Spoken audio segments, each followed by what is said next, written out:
programa, pero creo que valía la pena para darle un poco de contexto a lo que usted nos va a explicar. No, bueno, lo que tú nos vas a explicar, querido doctor Isaac de Paz, yo siempre te hablo con mucha propiedad porque eres un hombre con gran sapienza que nos puede dar, por supuesto, gran claridad de lo que está ocurriendo en estos momentos, una vez más, ahí en el Poder Judicial. Te saludo con mucho gusto, doctor. ¿Cómo te va? ¿Qué tal, Toño? ¿Qué tal a la audiencia de Sin Censura? Y bueno, que no olvidemos que estamos en el reto para que compartan el contenido. Y bueno, pues aquí estamos para analizar este tema, Toño. Tú me dices por dónde empezamos. Pues empecemos por el proceso en todo caso. Efectivamente, se estipula que un ministro de la Suprema Corte de Justicia de la Nación, esto está en el artículo 94, debe ejercer su labor, su encargo, así se pone, durante 15 años. Dice, solo podrán ser removidos del mismo en los términos del título cuarto, que bueno, es el juicio de procedencia para cualquier tipo de funcionario público, y al vencimiento de su periodo tendrán derecho a un haber por retiro. El ministro presidente cumple este 9 de diciembre de 2023, 14 años, no, este 1 de diciembre de 2023, este 1 de diciembre cumple 14 años, vamos, como ministro de la Suprema Corte de Justicia de la Nación.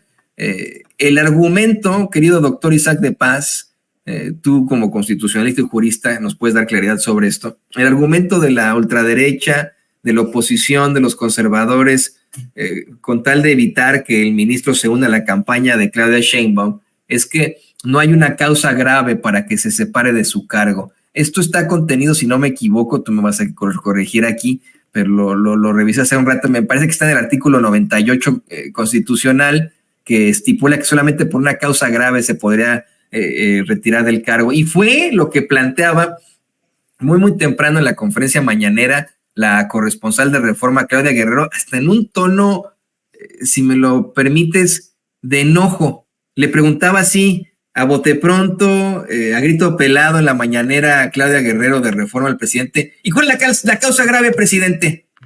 ¿Nos puedes dar un poco de claridad sobre esto, doctor? Bueno, Toño, no hay causa grave, o sea, sencillamente no hay causa grave. El ministro como funcionario, como persona, pues está en su plena libertad de decidir si continúa o no en ese cargo. La causa grave tiene que ver o tendría que ver en todo caso con acusaciones de corrupción, con los procedimientos que tú mencionaste del juicio político, un procedimiento de responsabilidad, un juicio para suprimir la inmunidad penal, o sea, el desafuero, etcétera. Pero en este escenario no hay una causa grave, pero tampoco, desde mi particular óptica, se le puede forzar a un funcionario a permanecer en un puesto. Es atentar contra su libertad de trabajo incluso, su libertad y su dignidad como persona. Es verdad que él aceptó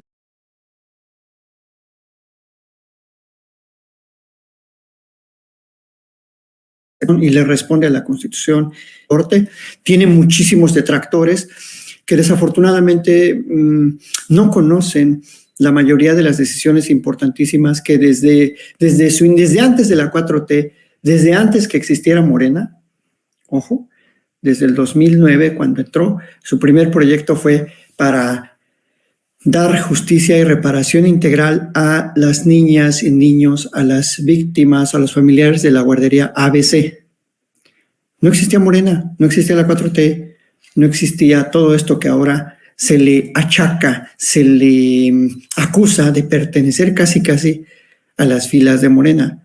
Entonces, él siempre ha tenido una visión de justicia social, ¿por qué no? Cercana a la izquierda, ¿por qué no decirlo? Que comparte esa amplia filosofía de un estado de bienestar que se preocupa por los derechos de los sectores más marginados en este país, ¿no? Pueblos originarios, mujeres, por ejemplo, mujeres que trabajan para el hogar. Él ha impulsado muchas líneas jurisprudenciales novedosas y de vanguardia. Entonces, claro, eso no corresponde quizás al análisis que estamos en este momento planteando de su renuncia, pero sí, yo sí quiero puntualizar que hay muchísima desinformación, en parte también porque el Poder Judicial ha sido muy hermético y jamás ha comunicado, jamás conocíamos quiénes eran, cómo funciona el poder, cuánto ganan, cómo son sus instalaciones, qué fideicomisos tienen. El Poder Judicial era una burbuja que ni siquiera formaba parte del escrutinio público. Y eso cambió en este sexenio. Y es un cambio que se está dando y por eso despierta muchísimos resquemores, por eso les da, como tú dijiste, muchísimo escozor en algunas partes del cuerpo. Entonces, en ese contexto no existe una causa grave como constitucionalmente sería lo adecuado, pero yo creo que existe el derecho de la gente para decidir tomar otro camino en la vida política o en la vida jurídica, ya lo sabremos más adelante, para unirse a otro tipo de trabajo en el que siga llevando a cabo sus convicciones. Yo creo que eso no está peleado con nada, ¿no? Hemos tenido en este país de todo, o sea, hemos tenido legisladores que se van luego a trabajar a empresas, presidentes del país que se van a trabajar a empresas, hemos tenido, hay por ahí algunos casos de ministras en retiro que siguen trabajando para el sector privado y pues vamos, o sea, están en su libertad de hacerlo, o sea, y están quizás dándole pie a sus convicciones ideológicas y políticas, ¿no? No necesariamente de izquierda, ni mucho menos. Entonces, que el ministro, quizás yo lo impropio es que sin que la renuncia haya sido aceptada plenamente por el Senado hasta este momento, ya se haya tomado una fotografía y haya mencionado que va a trabajar por la transformación con Claudia. Eso sí, me parece un poco apresurado, porque yo creo que debió esperar. Yo soy un poco formalista, ¿no? Yo creo que sí debió esperar a que el Senado se pronuncie sobre la aprobación, pero seguramente lo va a aprobar. Entonces, pero eso es cuestión de formas, son meramente formas y es un efecto simbólico.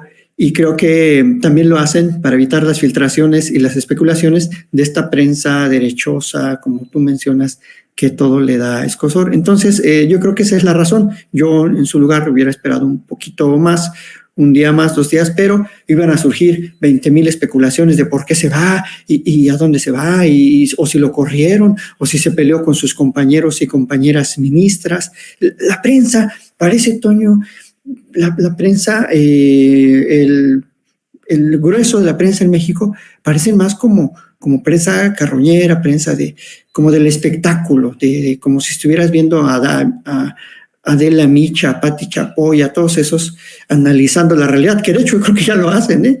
Adela Micha tiene un programa que han ido hasta políticos. Entonces, quizás por eso la premura en decir, sí, voy a inclinarme por trabajar en el equipo de Sheinbaum. Y bueno, pues es cuestión de gustos o de afinidades ideológicas. Pero hay una brecha muy grande entre que el ministro o que esta cercanía ideológica a la 4T haya disminuido o haya lesionado a la Suprema Corte o al Poder Judicial.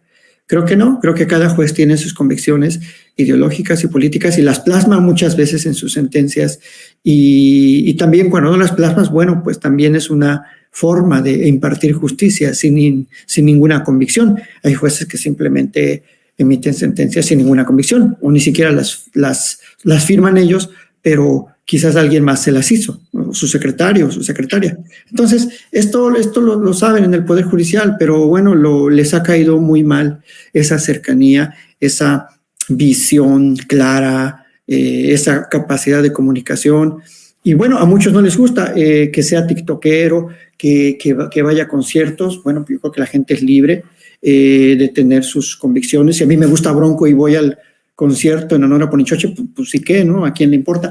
Pero creo que hay una crítica demasiado banal al respecto y más nos debemos centrar en la jugada. Creo que es una jugada importantísima, maestra, no sé si de Saldívar o del presidente o de Claudia, para adelantar esta sucesión en la Corte, porque de lo contrario, esta sucesión se hubiera dado hasta el siguiente año. hasta justamente dentro de un año, ¿no? Cuando ya estuviese por cerrar su ciclo de 15 años el ministro. Al adelantarse y al unirse a la 4T, creo que es una jugada política más que jurídica y más que constitucional. Es una jugada estrictamente política que agarró con los calzones abajo a medio mundo. Y bueno, pues si se va a unir al equipo de Sheinbaum, pues yo creo que es una buena noticia. El ministro tiene una visión muy preclara de la justicia social. A mí me alegra que el ministro esté cercano a Claudia, porque esto lo digo con todo respeto. Hay gente cercana ahí que nada tiene que ver con la 4T. Y lo digo después hablaremos de eso quizás, con pruebas, con gente que sé que tiene un pasado rancio, prianista, y ahora está muy cerquita de ella. Entonces, creo que es un buen elemento que se sumaría a la coordinación de la transformación con Claudia. Y pues eso es, Toño. No me parece algo, digamos, fuera de los límites constitucionales. Creo que tiene derecho el señor ministro a renunciar. Y aunque la Constitución no diga es que tienen derecho a renunciar los ministros, bueno, pues yo creo que existe el derecho a continuar o no con un trabajo. Y ellos mismos lo saben en la Corte, han creado bastantes derechos que no existen expresamente ni literalmente en el texto constitucional. Entonces, como dijo en la mañana el presidente, pues es cuestión de interpretación. Si le preguntas a un abogado, a un académico cercano a la derecha, que ya hay varias entrevistas por ahí en radio y en internet, pues ya se están desgarrando las vestiduras de cómo esto es una traición. Y bueno, ya esta señora, también la señora de las gelatinas, ya dijo, ¿no? Que lo va a juzgar la historia. Pues claro, sí lo va a juzgar la historia, a todos nos va a juzgar la historia, pero pues el juicio de la historia es el juicio del pueblo, ¿no? Y es un juicio que yo me atrevo a decir que va a ser recordado, como muchos juristas que han pasado, como cercano al pueblo, cercano a la justicia social, cosa que ella ni muchos otros abogados prianistas jamás van a ser recordados, más bien al basurero de la historia. Con eso concluiría, estimado Toño. Querido doctor, yo lo que opino en cuanto a todo esto es que precisamente se contrapone esta exigencia de que existe una causa grave con el artículo tal vez más importante de la Constitución Política de los Estados Unidos Mexicanos. O sea, como funcionarios y como personas no se nos puede de ninguna otra forma obligar a hacer nada. Eso sería esclavitud. Y está en el artículo primero que está prohibida la esclavitud en los Estados Unidos Mexicanos. Los esclavos del extranjero que entren al territorio nacional alcanzarán por este solo hecho su libertad y la protección de las leyes. Al pensar que los panistas, priistas y perredistas se van a poner ahí a exigir y a votar en contra de la renuncia de Saldívar, bueno, pues estarían votando entonces a favor de esclavizarlo y de obligarlo a hacer algo que él no quiere hacer, especialmente que le queda además un año en todo caso para que se cumplan los 15.